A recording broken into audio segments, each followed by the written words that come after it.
Let me remind everyone that you could send in your questions. Please type them in the chat box on your screen, and we will take it up here with the speakers and the panelists. One other thing, we are also conducting an online poll. There would be 3 questions on your screen, and they'll stay on your screen for about a minute maximum. It would be great if you could respond to those. We're trying to figure out do a research on the topics that we're doing on the summit. So 3 questions, it will be on your screen for just about a minute. Please respond. Getting on to the Q&A, I would like to start with Dushni. Dushni, we heard about how Vietnam managed to transform from an agri and an inward-looking economy to what it is today. The policy framework and what the government prioritized at different stages along this journey made a big difference. Can you comment on that and perhaps draw parallels on how we are trying to transform our economy, especially in the light of the recent budget where we are focusing on exports and local industry? Yes, thank you, Roshanie. I think that the presentation on Vietnam's economic transformation provided some very useful insights. And there are certainly lessons for us here in Sri Lanka to learn from the Vietnamese experience over the last 2-3 decades. But before we sort of take Vietnam as a direct comparison, I think it's also useful to qualify when we compare Sri Lanka to Vietnam. There are certain differences. So I think one of the main factors that is the critical advantage to Vietnam is its geography. It has a border with China, and perhaps it is one of the countries that's closest to the manufacturing heartland of southern China, with connectivity links by land and sea. So as wages in China started to creep up, I think for many foreign investors, there was a solution, or the obvious choice was to move into a low-cost production hub, and Vietnam was that preferred choice. Second is also that Vietnam, when you look at its population, is a very young population, and it's a large population size of 100 million or so. About 70% of Vietnamese, I believe, still live in rural areas. So there is very limited wage pressures because there is a large reservoir of rural workers, which keeps wage pressure under control and allows Vietnam to be competitive in labor-intensive manufacturing. And again, this is not the case here in Sri Lanka. We are a rapidly aging population of 20 million, and our labor force is shrinking each year. And third, and critically, it is also the political structures and systems. We operate under very different models. Vietnam is a one-party state government system. It's like China. It has its 5-year plans that sort of is a blueprint for its economic development. But critically, Vietnam has been able to offer a degree of stability in policy. And because of those same political structures, they have also been able to implement reforms, which is very different to a country like ours, where we have multi-party democracy with competing conflicts. So when we take Vietnam as a sort of a benchmark and start looking, certainly a lot of lessons, but these factors also must be kept in mind. Having said that, all of these preconditions and advantages would not have made any difference if Vietnam had not picked on the right policies at the right time. And I think critically, it has remained very open to international trade and foreign investment.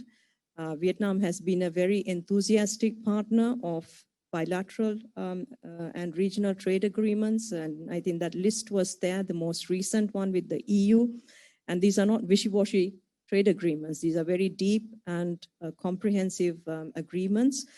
Vietnam is also investing heavily in its workforce. Not only does it have a young workforce, but it's a skilled workforce.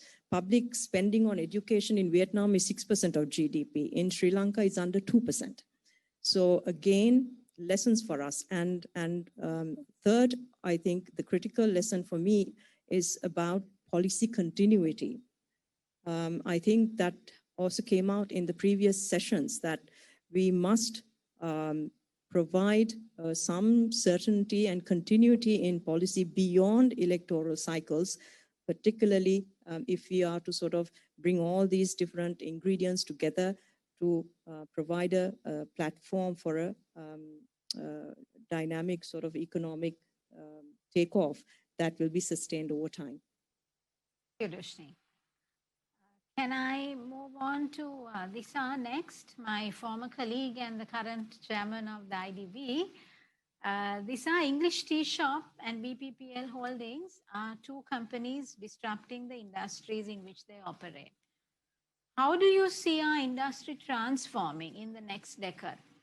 And what is IDB doing to assist them? Yeah, thank you, Roshanie. Looking at the two presenters' nice presentations, actually it inspires even anybody who looked at the BPP presentation would inspire us how a difficult, problem, critical issue has become an opportunity for an investor. So in Sri Lanka, actually, now I am more focusing on, as an IDB perspective, more on SME sector, where SME sector, without SME sector, development in any country is a nightmare, where the employment generations and contribution to the GDP. So SME development is very critical at a time where we are in the pace of development. So now in that context, what is the situation, the current situation of our SME?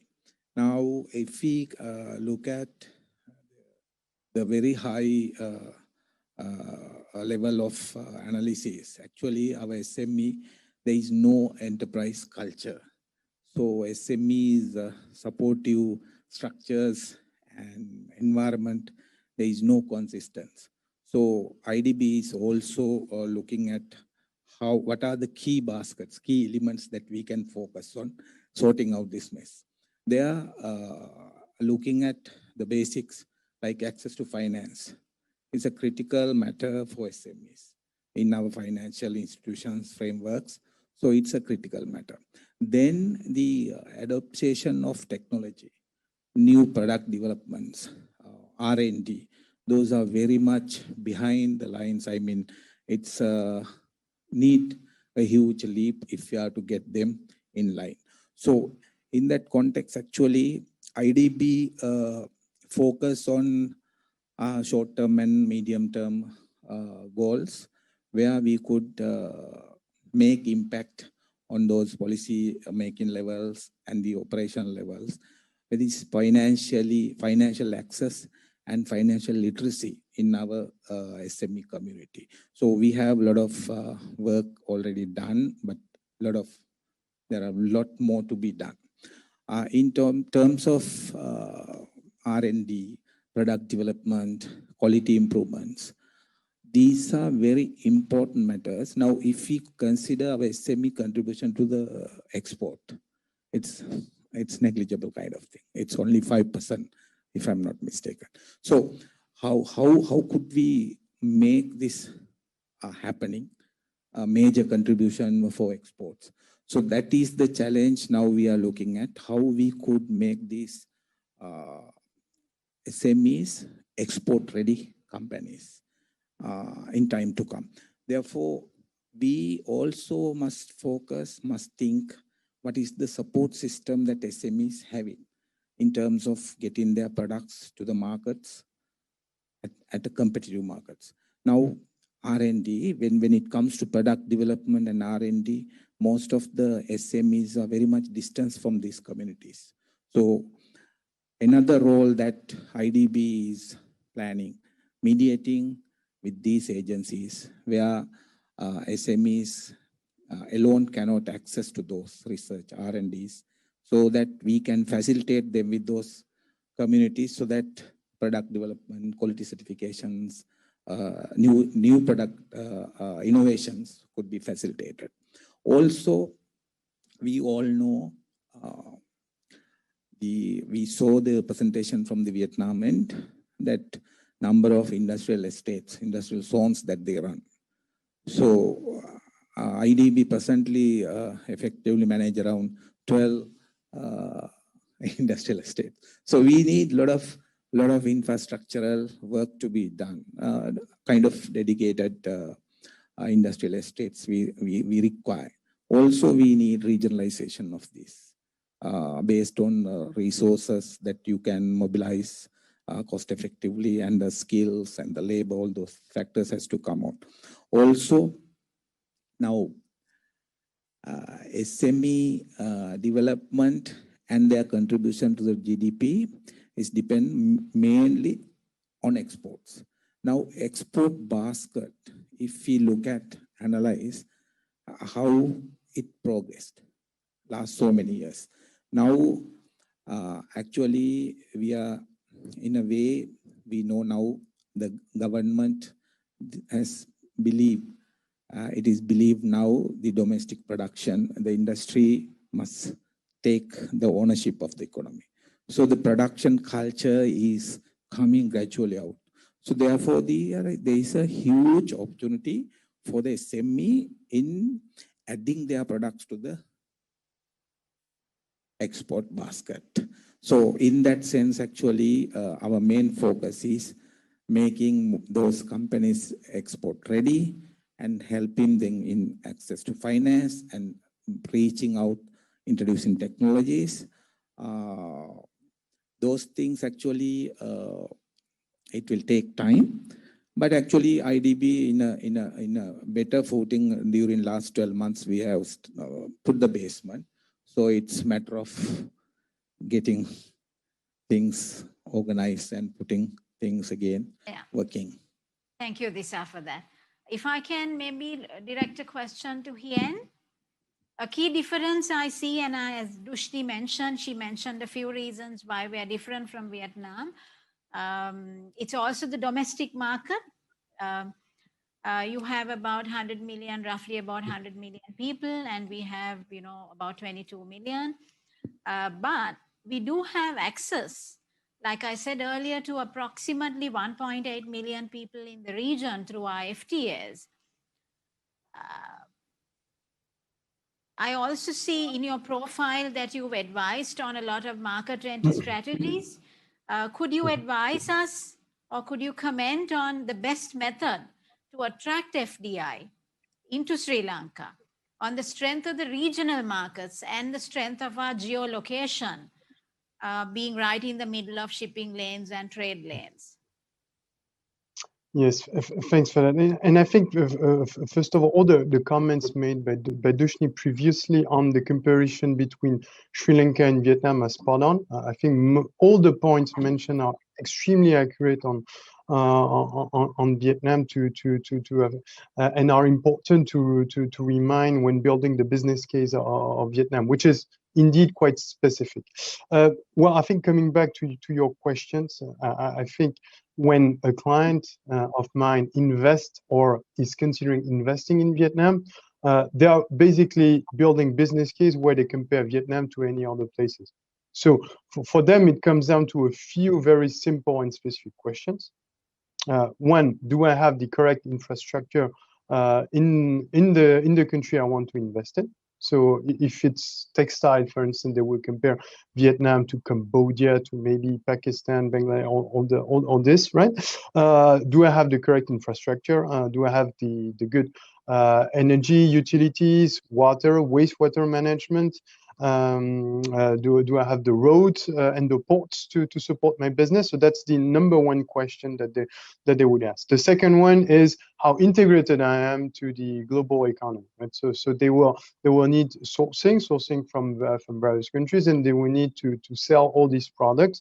So that's where I think the fact that all an economy that have a lot of free trade agreements and that is very strongly that's very strongly embedded in the global economy is an extremely strong point. And last, the productivity and the workers and the staff. And I think that's you mentioned the size of the market. It's not that important because most of the investors in Vietnam right now do not invest in the domestic market.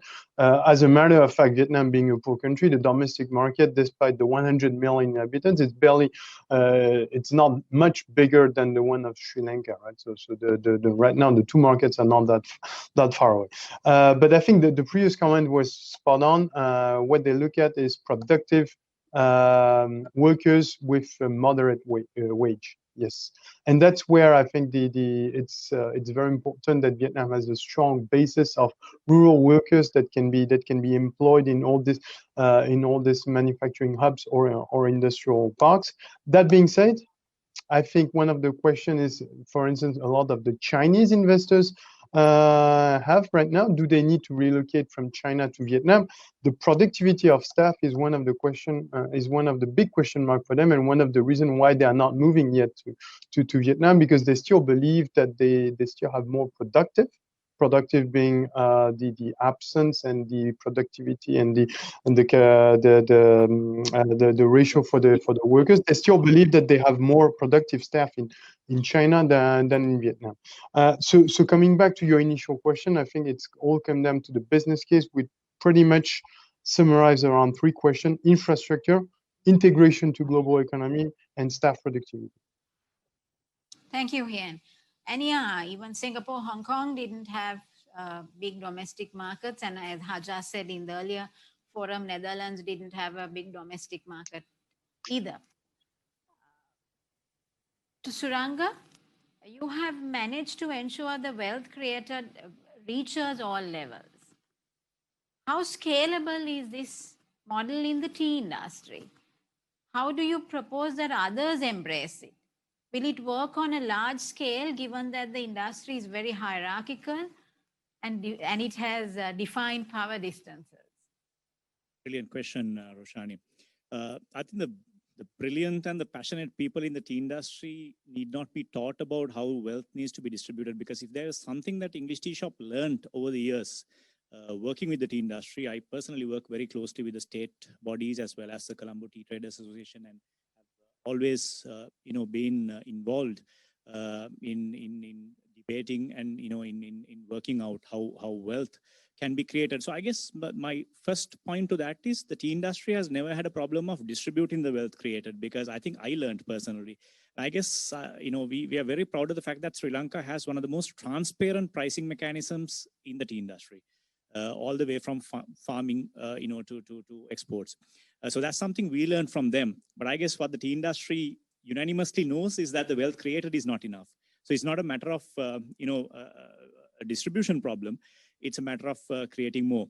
As I said during my presentation, we are still stuck with that $4.50, $4.60 FOB average level for the last 10 years. So we kind of stuck in that level, kind of gone down in the value addition index as well, slightly in the last 10 years. So I think the industry knows this, and they're approaching this, and quite rapidly so. I'll give you two things that I think they need to work on, and that stems from what we have learned in rejuvenating a fairly old or traditional industry. I think the industry needs to go rapidly into a low-cost differentiation strategy. So how do you go low-cost? Not just cutting and chopping in the way that we've done, I guess, in our own scale, but I think it can be scaled not only for the tea industry, but for the entire country. Look at your activity system. And if you look at the tea activity system that have survived, that have grown for the last 150 years, there's a lot of aspects that you can tackle from an environmental perspective, from a social perspective, where you can turn them to an advantage. You can turn them to opportunity, where you would invest in people, you would invest in, society, you would invest in environment, not just in a charitable way, but with a return in mind, short term, long term. So you would empower your people. There is talk of revenue sharing models, outgrower models, empowering people, training people, all sorts of things. And then working with the environment in a way, not just to get a carbon neutral certificate, but to really drive down your costs, drive down your emissions. And doing that, by doing that, drive productivity up. So your first priority right now is at a national level, at an individual level, at a company level, is to get your costs sorted through a series of sustainability measures. Sustainability to me means profits. Every action of sustainability that we take at English Tea Shop has to have profits across the supply chain, right? So that's number one. And the bigger problem tea industry has is how do you premiumize while doing that? Because we kind of live in this obsession that Ceylon tea is premium, and because of that, our concentration in 15 markets end up in 15 markets is really the problem, because that has resulted in this competitive convergence where we have no other alternative than fight with price. So there needs to be incentivization, or there needs to be new entrepreneurs who would come in and break through. The auction system is world class. That's great for commodity, but it's not great for building value propositions for the new mindful consumer. That's not going to happen. That's never going to happen. So this is where I think the tea industry need to move out from and get closer to the customer, encourage brands to come and invest in Sri Lanka, encourage brands to come and invest in fields and farms in a long-term commitment. That's what we have done. We are just committed to about 5,000 farmers of Sri Lanka. And, that's good enough for us. And then we keep building on that. We can't be committed to the entire auction system that produces 6 million, 7 million kilograms a week. And that's not going to make us exclusive in quality.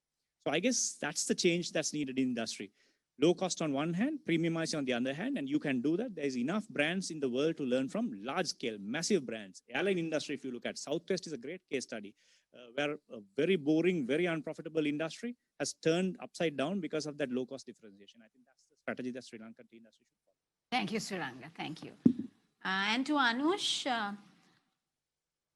this is particularly on the plastics. Should the government go ahead banning plastics? And they've announced it that they'll ban from January next year. How will this affect the local industry? Thank you, Roshanie. No, the announcement from January next year is of single-use plastic. Okay. That is plastic that cannot be recycled. And that is the right way to go. But no is the short answer to banning of plastics. For the simple reason that, with PET, for example, it's cheaper to produce, cheaper to transport, cheaper to store. It allows beverages to be taken out to the villages, to various rural areas, which, you cannot do with most other substances. It's far more expensive. It allows the people in the villages access to the colas, the water, the juices and so on. But we do know that this causes lots of environmental problems. The answer is really to recycle, to promote more and more recycling. And that's what the world is doing. That's where the world is going. There's no one banning plastics anywhere in the world. They're promoting more recycling. They're putting more responsibility back to the producers of these bottles, the beverages, the extended producer responsibility, having them implementing policies, having them, invest more in recycling, because that's the only way to do this. Thank you, Anush. Another question to Dushni. We are into our last 7 minutes, and then I will have a common question for all the panelists. On the ease of doing business, Sanjay in the previous panel talked about his ambition and BOI's ambition on improving this, where we are at 99th level out of 109 to the 60s and then to the 50s. The lowest that we have, we are worse at registering property, getting credit, paying taxes, and enforcing contracts. What reform do we need to see in improvement in this? How can we push for those reforms? I think this is an area that has been, we've spent years and years on digging into what is contained in this ease of doing business, broken it up into all its very, very granular strands, and try to have committees looking into reforms. I mean, to me, ease of doing business in many countries, you can focus on particular aspects so that at the next survey, your ranking suddenly improves. I mean, we see this in certain countries that adopt that strategy, but it doesn't really address the broader issue at the macro level of, whether when firms enter a country, they are approvals, and beyond the approvals, whether they are being serviced in terms of access to land, access to labor, all of these things are being looked into. But I am hopeful because a lot of work was done on this over the last 3-4 years. And I think now we have come to a point where it is a matter of implementing. And with this COVID experience, I think the whole thinking that we need to adopt digitization and digital means of delivering these public services is gaining traction. And as was mentioned, these are institutions that have been taken under the president. Task forces and cabinet subcommittees have been formed. So implementation might actually happen now to ensure that these kinds of red tape and bottlenecks are dealt with, so that any business or investor that comes in is able to operate freely and get about their work. Thank you, Dushni. As a final comment, I would like a comment from all of you, and of course Hien from Vietnam. What we need and what we talked about in this panel and even on the previous panels is to move from a commodity level transactions, commodity level exports, bulk level exports to a value added economy. Can you comment? Can you maybe critique or comment or give us your view on that, and how does one do this? In a one sentence, a quick answer. Maybe Hien, if you can go first. Sure. I think that question is specifically the one where Vietnam is also right now, because no one wants to be stuck on the low wage exporting countries, right? I can comment on the answer right now of the Vietnam and the current policy. The current policy is to invest heavily now on higher education. Right? So I think most of the Vietnamese students and the ranking of Vietnam for the secondary education until high school is pretty good, but to university, it has been quite poor. That resulted mostly in the fact that Vietnam is a poor country and do not have much to invest in higher education. But I think now the plan for the next 10 years is to invest heavily in this, and to have good engineers, and to have potential for innovation, for creation, to not just be used as low wage centers, but also as an innovation, as a creation center, right? From a purely low-cost manufacturing economies to a more innovative one, higher added value one. I think that's where Vietnam is, and I think to this regard, Sri Lanka is more advanced than Vietnam. Thank you, Hien. Perhaps Dushni, if you can go next. I can only say that if that Vietnam is taking that seriously, we should have taken that seriously 15 years ago or 20 years ago, because ours is a population that is aging. Numbers of young people entering the labor force is shrinking. So Sri Lanka has to be focused on productivity and technology-driven growth. And for us to be able to absorb and use new technologies, it comes back to skills. And I would also reiterate that for us, the urgent requirement right now is for us, if we want to scale up and go into value addition, whether in manufacturing or high-end services, it is a skilled labor force that can ultimately deliver that. Investment more into education? Yes, and the right kinds of education, into engineering, into IT, into mathematics, and all the those kinds of skills that will allow technology to be adapted and used. A quick answer? Yeah, my statement would be, Roshani, now we will have to, as a business community, we will have to forget this buying and selling mentality.